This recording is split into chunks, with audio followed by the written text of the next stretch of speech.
I've done heroin in front of my mom. And my brother got a hold of me one day and he said, Lahoma, you're letting your daughter do heroin. What are you going to do when you open up her bedroom door and she's not breathing?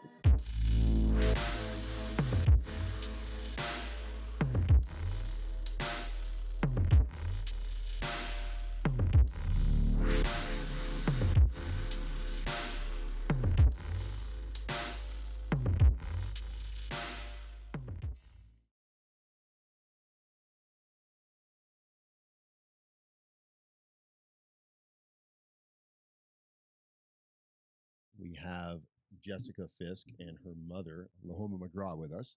Jessica, she came in here a few months ago and did an interview kind of talking about her life story, drug addiction, issues with her kids, jail, her journey into recovery. So, first off, Jessica, how are you doing? I am doing awesome. And you brought your mom with you today. I did. How are you doing, ma'am?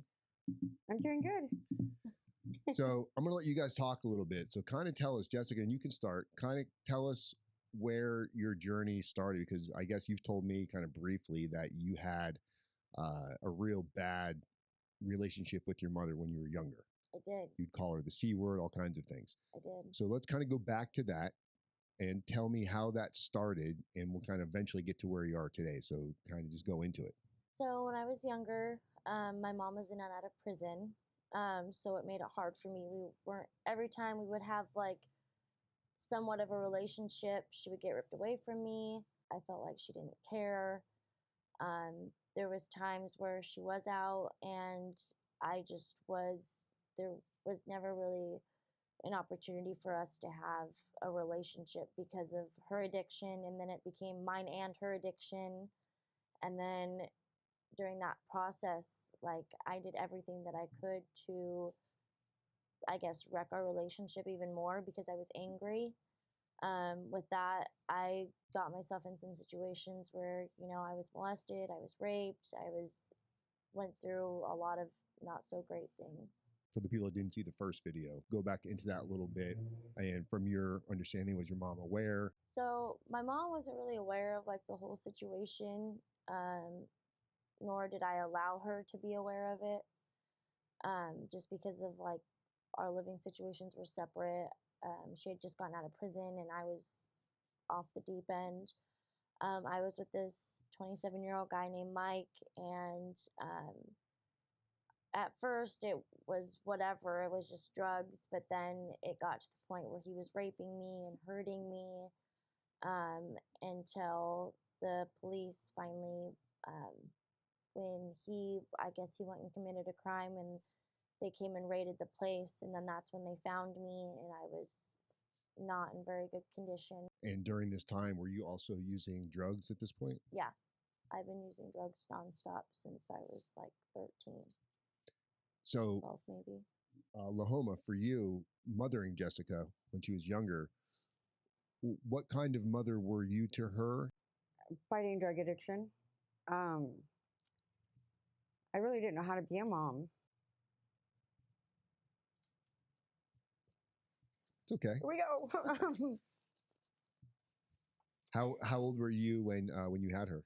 29. Um, I was with her dad for, I don't know, 9 years, 8 years, and he was very abusive. And he was into drugs also. And when I had her, I was clean and sober the whole time I was pregnant. And she was 6 weeks old, and he wanted to go out, and I didn't want to leave her. And anyway, he talked me into going out, and we ended up doing drugs, and it just got me started again. And I left him, and he told me that if I left him, I would never see my daughter again. And he made that happen. He kept her from me, and unfortunately, I got into some trouble. And when I went to court, I told the judge that because her dad was throwing mud, I mean, like crazy about me, and I didn't say anything about him until the end. And I told the judge, I said, "Well, he's doing the same thing I am. I don't understand." And the judge looked right at me and he said, "There's a difference. You got caught. He didn't." and wouldn't let me see her. And he used that. Then he got this girlfriend, and she took over, so to speak, tried to be Jessica's mom. And of course, I had issues with that. That was hard to handle. But when they would fight, he would call me and say, "Do you want to talk to your daughter?" Well, of course I do. So I'd talk to her every little, every so often, and I'd call when I was supposed to. Well, then they'd get back together, and then I'd call, and he would tell me I can't talk to her anymore. Well, he's telling her, she's asking, "Why isn't mommy calling?" And he says, "She must not care. She must not love you anymore," or whatever it was he was saying to her. And she didn't really know me. I mean, I didn't see, there was 4 years I didn't see her at all, almost 4 years. Through what age group or what age bracket? Um, from 4 to 7, 4 to 7. or 3.5 to 7. So, Jessica, while you're hearing your mom say this, where do you guys agree and disagree to what happened as your childhood? So I don't really remember. Um, so I remember my dad and his girlfriend like breaking up. Sometimes there was a lot of fighting. There was a time where he went to prison also, where I was living with his girlfriend. And I think I remember having like one phone call with my mom that I really remember. And the woman that I was living with, she let me talk to my mom, and my dad came in and freaked out about it. And I don't know really what the background of that was. My dad did say a lot of bad stuff about my mom to me. Did your dad give you any reasons as to why he didn't want you in contact with your mother? Not really. He just would badmouth my mom, say she's on drugs and that she's getting in trouble and that she abandoned me and basically stuff like that. It wasn't really um, like he never really gave a reason. And there was times where I was with my mom where I remember where I was younger that that stuff was true. I was in the mix of it all, which you know isn't that great for a child to be in. But at the same time, like I still should have had a relationship with my mom. I feel like. So you're saying at that time you had an idea that your mom was aware. Yeah. So okay. So Lahoma, did you use any drugs before Jessica was born? Mm-hmm. Were you already kind of in that lifestyle to an extent? Yes. What kind of drugs? Like what were your drugs of choice? Meth. Meth? Okay. Meth, cocaine, mostly meth, Alcohol. alcohol, And what did you end up going to prison for? drugs. And how long did you go? Well, I went 3 times. Slow learner, I guess. I went the first time I went for a year and a day. Second time I went for 18 months, and the third time I went for 5 years. And was this for like possession of drugs, distribution of drugs? Possession, forgery, identity theft. Are you sober now? Yes. Okay. How long you been sober for? A year-ish. I don't know the exact date. When Jessica went to prison, I just said, "I'm done. I'm not going to be the reason that she relapses. I can't. No way. I'm not going to be. I'm not going to be that. I'm not going to be that person ever again." And so I just quit. I got rid of all of it. I don't miss it one bit. Yeah, I would never. So, and what does today look like for you? Are you in programs? Do you live by yourself? I live by myself. No, I'm not in any programs. I've gone through. I've been in 13 rehab centers. I actually completed, I think, 3 of them. The last one, I did 17 months of intensive inpatient when I was in prison, and I decided then I was done. What's the longest amount of time that you've been clean? Not during incarceration. 4 years. 4 years. Mm-hmm. And that was partially my fault. No, it really wasn't her fault. Well, Jessica, why do you think it was? Why do you think it was your fault?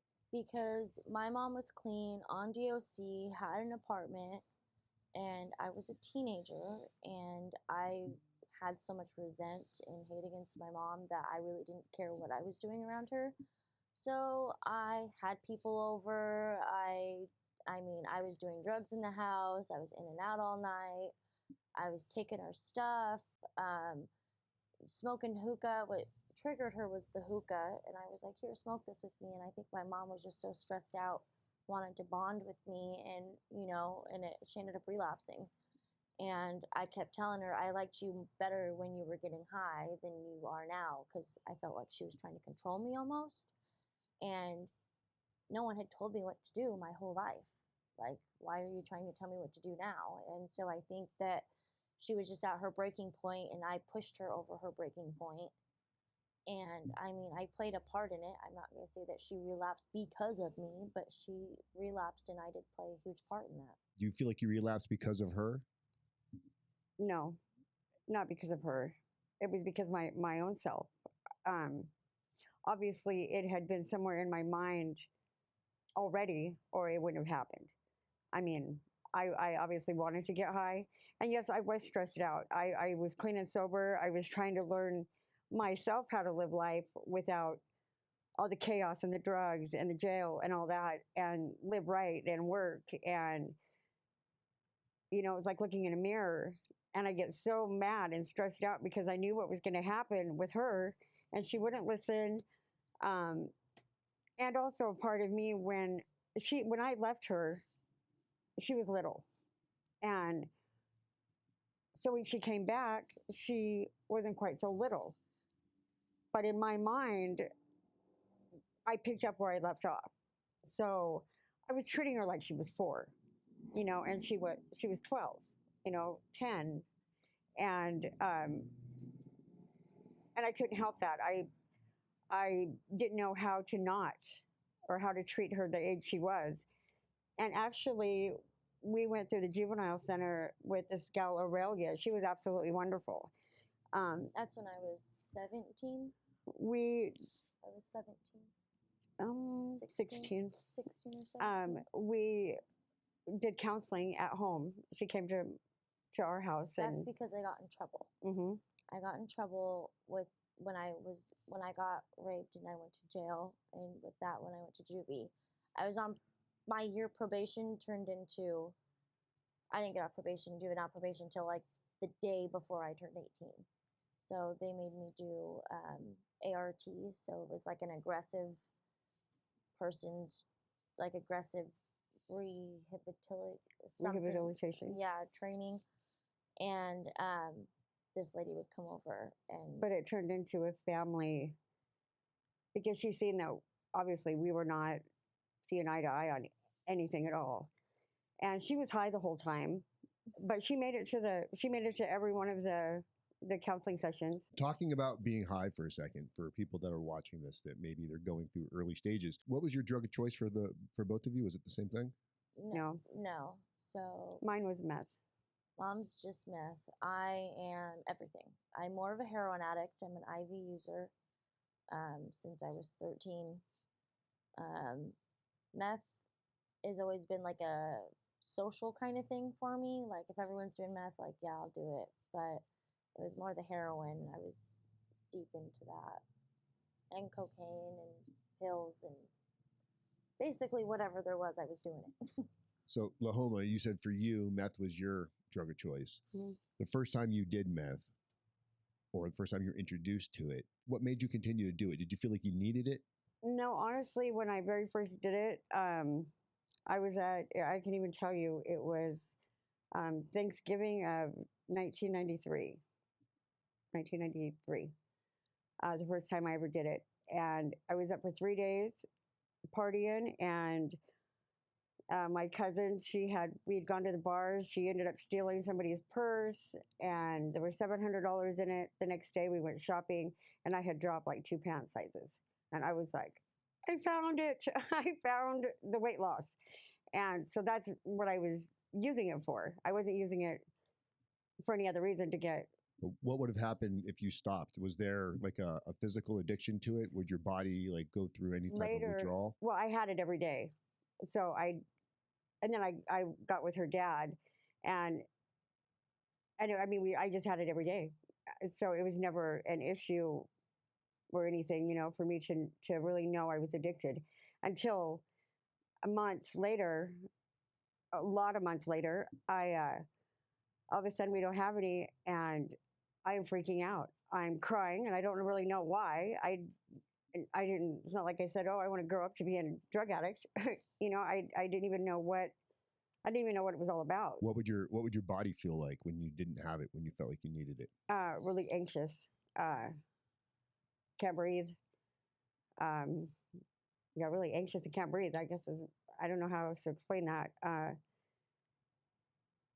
Um, Mind all fogged, trying to figure out what's going on. Why am I feeling like this? And then I realized, I'm a drug addict, which was devastating. I didn't never thought of myself as being a drug addict ever. And I realized I'm a drug addict. Well, then I go into a little bit of a depression because that's not cool, and which made me do more drugs. And it just kept progressing and progressing from there. And uh, yeah, I started shooting it. I mean, ever how you could do it, I was doing it And this went on for a period of time. for a very long time, So 20 something years. and this question is for both of you. Either one can answer, both you can answer. When you talk about, I didn't know I was a drug addict, or I didn't think I was a drug addict.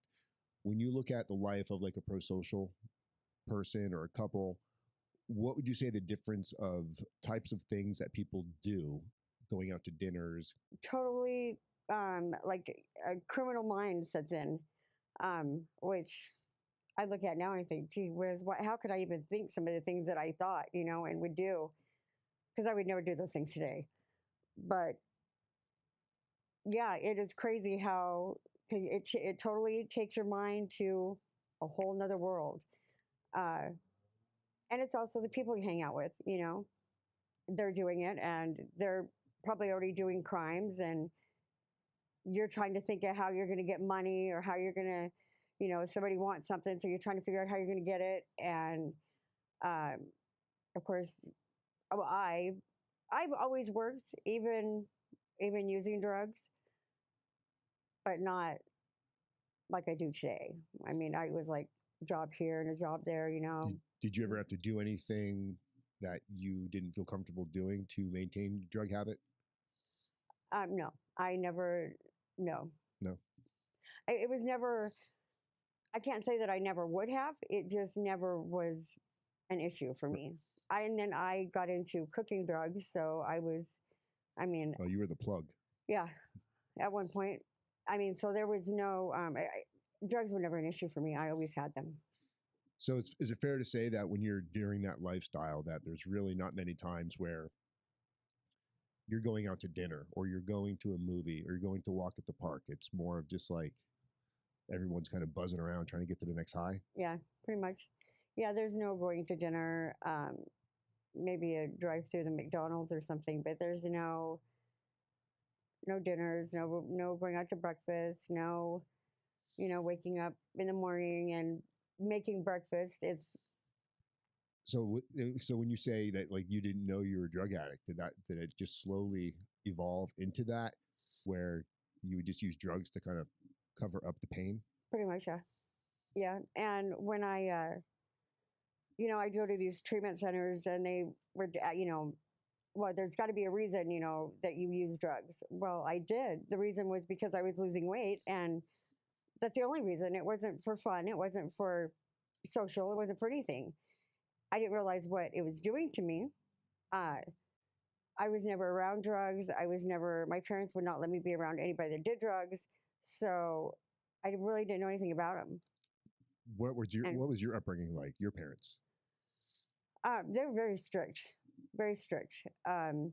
They were not drug addicts or No, anything? my dad was an alcoholic, but growing up, I didn't know that. I mean, I thought it was normal. That's what everybody does.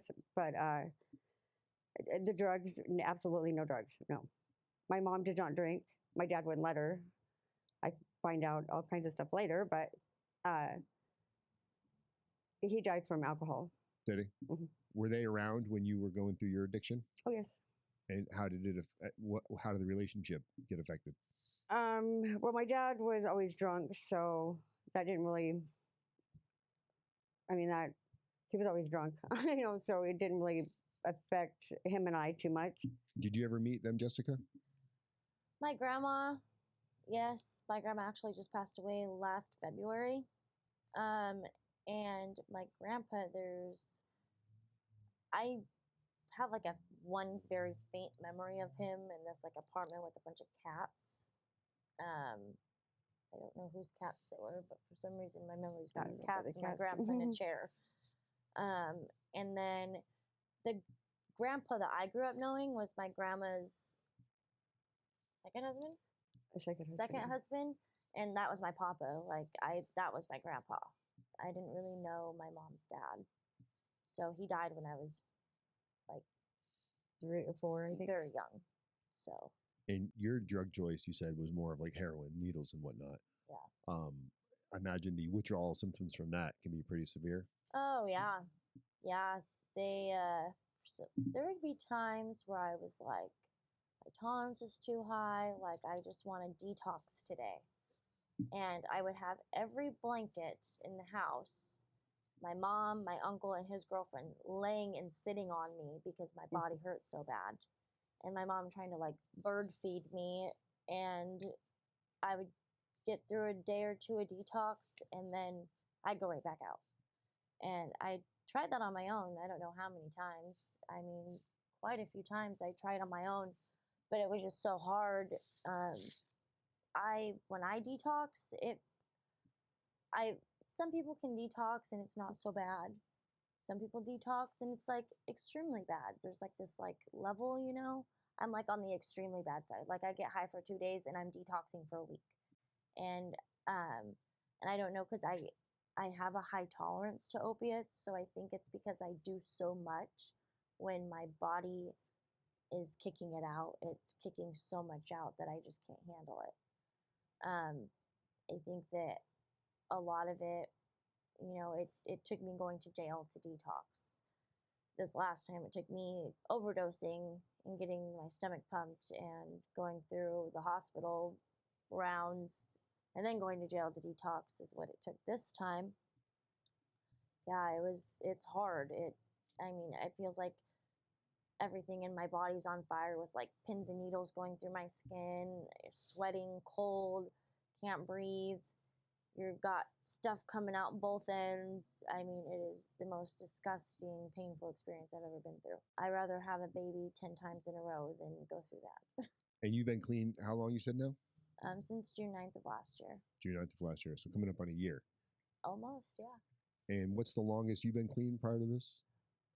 I was clean for like, what, 3 years? I was clean for like 3 years when I had my kids. When you had your kids, yes. Yeah, I was clean for like 3 years. Do you guys feel like for both of you that it's this time is going to be different? There's part of me, like with mom, what she was saying, like, and you about the not going out to dinner and not going to do fun things and all that. That's different for me. Like when I was using, I went out to eat. I went to the water park. I went and went hiking and went on adventures and like did all these like adventurous things that were fun that I didn't do when I was sober. So there's like that denial in my head, like kind of like it wasn't that bad for me, even though it was. So like that's again why I'm going through my step work with my sponsor right now is because I'm like, it really wasn't that bad. On the flip side of that, do you feel like you wouldn't enjoy going to some of these places sober? I feel like I would. I just so used to not doing it sober that like I think I'm scared to go do things sober. But I feel like now that I'm in like a whole different place in my life, been to prison twice, juvenile, like I think I'm done. I definitely think I'm done. My kids need me, you know. How old are your kids again? 6 and 7 now. So they're at the ages now where if you started to do these things again and disappear, they're going to start to notice. Definitely. For you, Mom, you said, being clean now, you can't mess up because, for her, if she were to relapse, what do you think would happen with you? It would probably make me stronger. So you don't feel like your sobriety is tied to her sobriety? No, Okay. absolutely not. Mine is, I have to do it for myself. I have to want it. Otherwise, I mean, I've tried that for, doing it for somebody else and it just doesn't work. But I know I want it for myself, for her. She means everything to me. And and I hate to say this and it's terrible, but in a sense, it's good that she's gone through the things, and I don't mean the horrible things, sexual things, anything like that, but the drug addiction, because she understands where I was at. I wish she would have never did drugs. I mean, don't get me wrong on what I'm saying. I wish she would have never ever did them. But seeing how she did, it brought her to realize where I was at when she was little. Do you feel that way? Yeah, I do, because like my feelings and my what I've gone through is like we've gone through a lot of similar experiences. Like she said, it's like looking in the mirror. And there's been times where I've been doing something outrageous or ridiculous, and she'll be like, Jessica, stop it.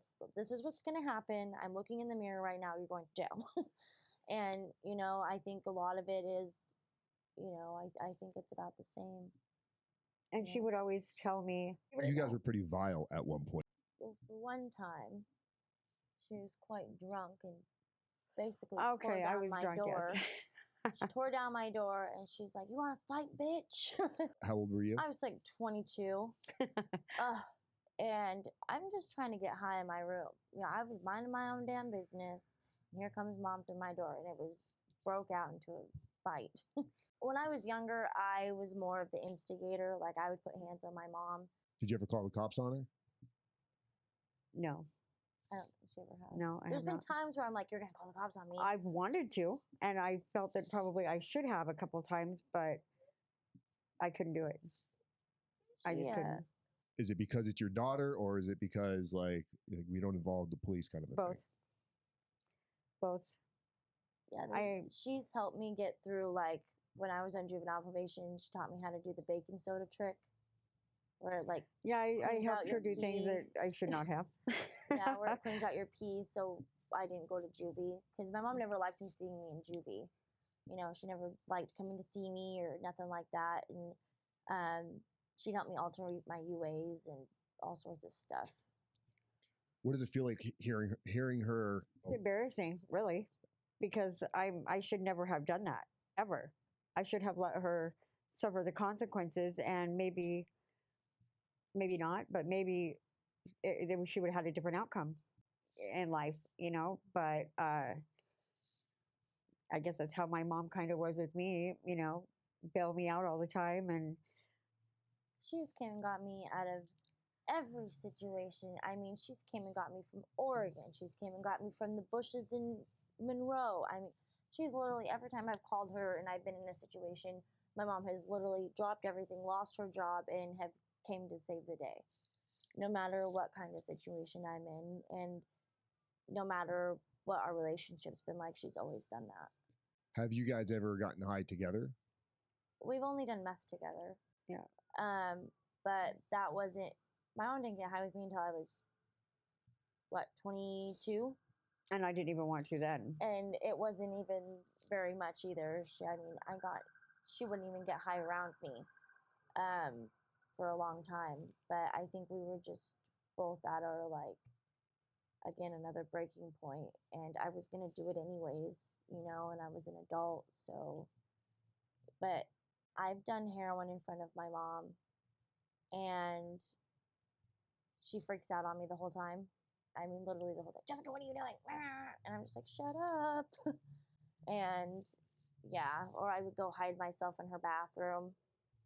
And I think a lot of it is I feel like sometimes she wouldn't just say anything about it, because if something happened to me, I was there, and she'd rather her be able to be there rather than me go drive off and sit in a car somewhere and OD, or, I think a lot of it was she was just glad that I was there and I was safe. I can say that to be somewhat true. because I was scared to death every time she was gone. I was afraid I was going to get that phone call. And I was never around a lot of heroin opiate users. So I've never experienced anybody ODing. I've had people that I know, friends and stuff, OD and die, but and a part of it, I blocked it out. It's not. I would just like, it's not happening. It's not there. That's not really what she's doing, or she's not doing as much as, you know, she's saying she is, or somebody's telling me that she is. And my brother got a hold of me one day, and he said, "Lahoma, you are letting your daughter do heroin. What are you going to do when you open up her bedroom door and she's not moving and she's not breathing? How are you going to feel? What are you going to do?" And then I freak out. I'm like, "Oh my God, don't ever say that. Why would you say that to me?" And it's honest to God truth. What would I have done? But at the same time, I want her to be home so I know she's okay. You know, so I was like stuck between, what do I do? What's right? What's wrong? Am I being a mom? Am I being a friend? Am I just scared? I was scared to no end. I mean, I didn't know which way to go. And I've always loved her. She's always been everything to me. I didn't know how to come across to her in the right way. Um, I know here, it hasn't been that long ago, she'd be talking about suicide, and I've never dealt with suicide. Really never been around, but I've never been around any of that. And that's a lot of why she would think I didn't care, because I wouldn't say anything to her. I didn't know what to say. And finally, one day, I just said, "Jessica, I don't know what to say to you. I don't want to say the wrong thing. I don't want." And she's like, "Oh my gosh, why didn't you just say that?" I said, "I didn't know what to say. But Jessica, I don't understand. I can't wrap my head around how you're feeling or what you're saying. I can't, because I've never experienced that." I imagine it's kind of hard for somebody to give advice and for the other person to receive advice when the person giving it is in some sort of active addiction at the same time. Um, Well, she didn't think I cared because I wouldn't say anything. I I didn't know how to comfort her. I didn't know. And when I finally spoke out to her, she's like, "Thank you, Mom. You do care." She said, "That's all you had to say." how did you guys go into the level of like healing and repairing the relationship? I think a lot of it was that ART program, Hmm. um, where we were like, I feel when you, like, if we're having an argument or one of us is feeling some type of way or just want to talk or whatever, as soon as one of us says, I feel, like everything stops. Like we listen to that, what they have to say, what's going on, and we stop and actually know like when to take in. And so I think that I feel, when you, can you, thank you, like little things happen, um, helps us a lot and I think after that, my mom stopped freaking out because she would freak out. She's very impulsive when it comes to freaking out and not thinking before she's doing, which I also am very impulsive when it comes like that. So I think it took a lot of us being able to control our thoughts and our emotions to be able to get it out. Um, that's helped us both grow like together. Um, and I think now we've taken all these years of working on our relationship and we've put it into, something that, I can talk to my mom about anything. Now that you've gone through this was an inpatient program? No, that lady used to come to our house Okay. when I was 17. So it came to your house and it clicked though, like something like the Matrix popped up. You're like, man, Right. this makes like you can see how it makes sense, right? Are you also practicing these types of cognitive behaviors? Um, I think when it her comes to me, more she does. so than I, but when it comes to her, I'm I listen. Um, because I before I would hear her, but I wouldn't listen to her. And I don't know if that was because I was scared or because I didn't know how to respond. I didn't know how to be a mom. I didn't know how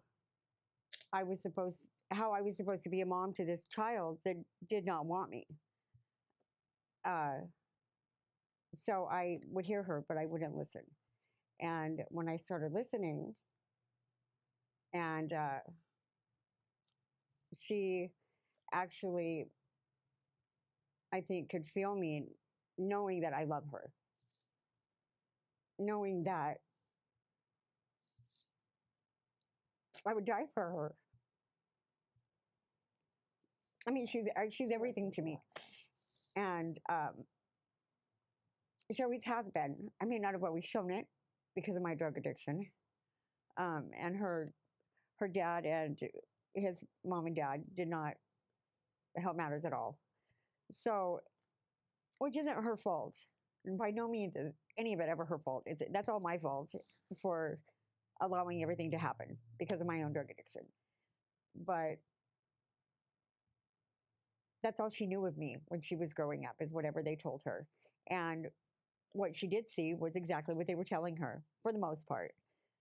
And but I did, when I was in prison the first time, actually, my roommate, she was an older lady, and I would sit and cry all the time because I missed her. I didn't. What's her favorite color?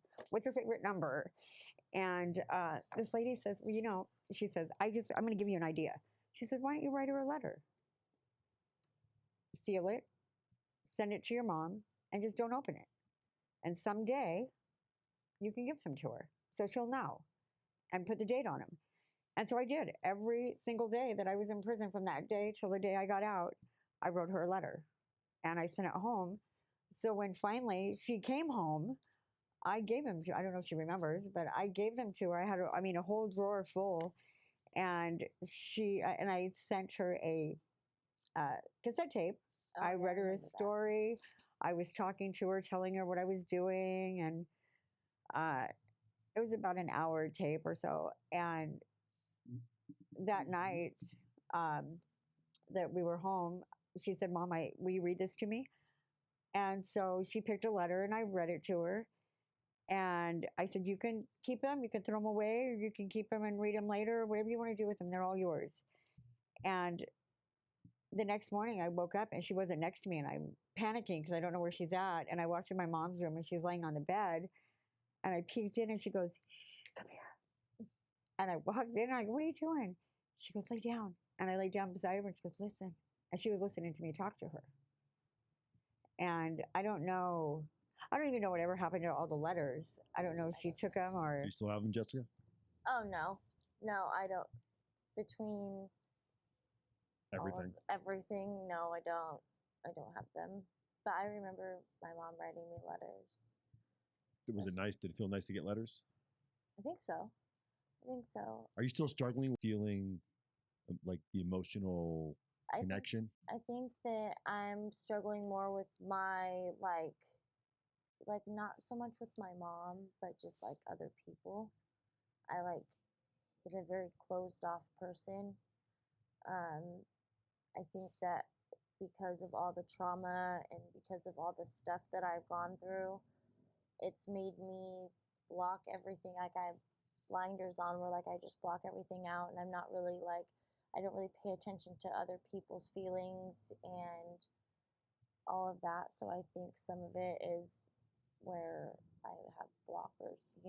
But I did, like, I do remember seeing my mom's letters, and I think now that we've been through what we've been through and have overcame a lot of stuff, like we both listen to each other very well.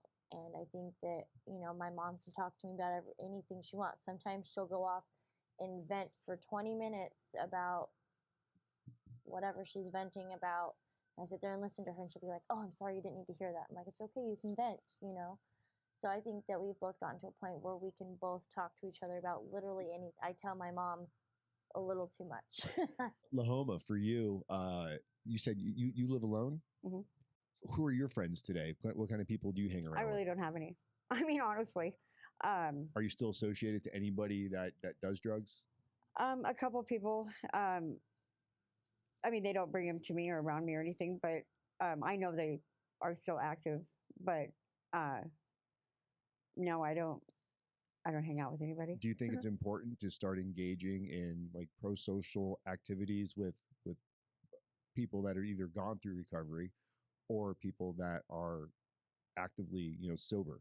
Because spending time by yourself or just with your daughter sounds like you're afraid to go outside because you don't want to get yourself in trouble. No, I'm not really. Oh, maybe that's part of it. I guess. Because if the only friends you have are friends that are still using, I don't want to be in the wrong place at the wrong time, or I will not let my car be seen on a street that I know is a drug house. I don't want any part of any of that, and because I know how easy it is to, you know, relapse. The next thing you know, you're in prison. You're wondering what the heck, how did I get here?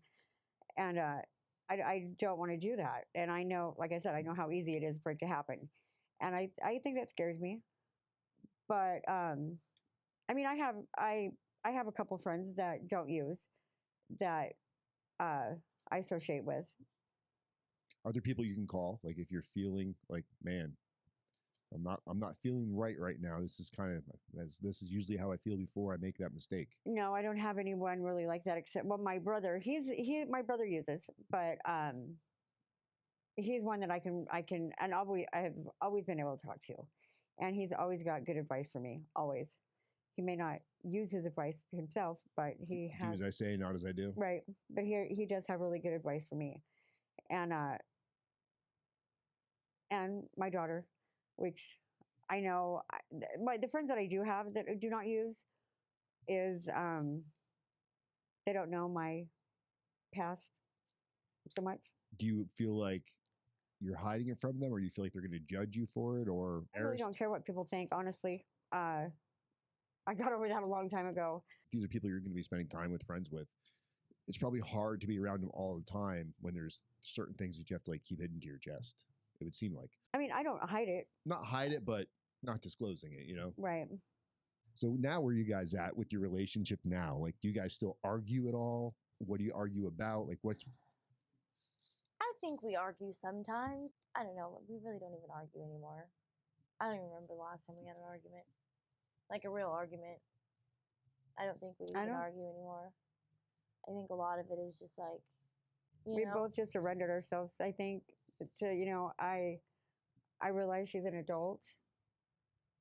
She needs to be treated like one, and then I kind of realized that she's my mom. and I'm not going to be here forever.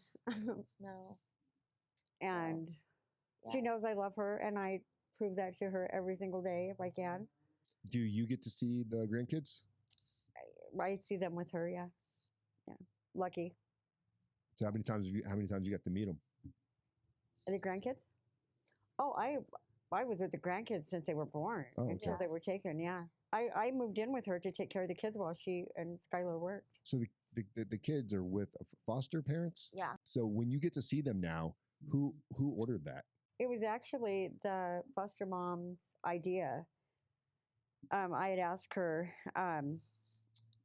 We were talking one day when I was visiting with the kids, and she said that she has a brother that was adopted, that her parents had adopted, and he didn't know he was adopted until he was like 30, and he was devastated. He felt like he didn't know who he was because he didn't know his parents, where he came from, and she didn't want That for the kids to feel that way. She wanted the kids to stay connected to their real family. Because I had asked her if I could go to maybe one of their school events, their little programs or plays or whatever. And she hesitated and said, I don't know yet. And I had to realize those are her kids now. Right. Those are hers. And I'm very thankful that she lets me be part of their life. Do they? So I miss them every day. I was really close to those kids. I mean, So as we wrap up here, what advice would you guys have for people that are going through this? And for you, maybe young mothers that are, going through addiction and they have kids, and what advice would you wish somebody had given you back in the day? I wish I would have known how to listen. That was my big thing is listening. Listen to what the kids have to say because it's important. And it could mean their life. Yeah. And just don't do drugs. Make it easy. Jess? I think that, you know, on, you know, a mother-daughter, son-father relationship, it's important to just know that no matter what, your parents love you. No matter what you do or where you're at or what your parents do. Like, I mean, I know there's some situations that are probably a little different, but you know, your parents love you no matter what. And to listen to your parents too, you know, and to, when they say something, to take it in because they're not stupid. You know, they've probably been through it too. So just to listen and take in, you know, other people's feelings and consideration of what, you know, the situation is. Love you. I love you too. Bye.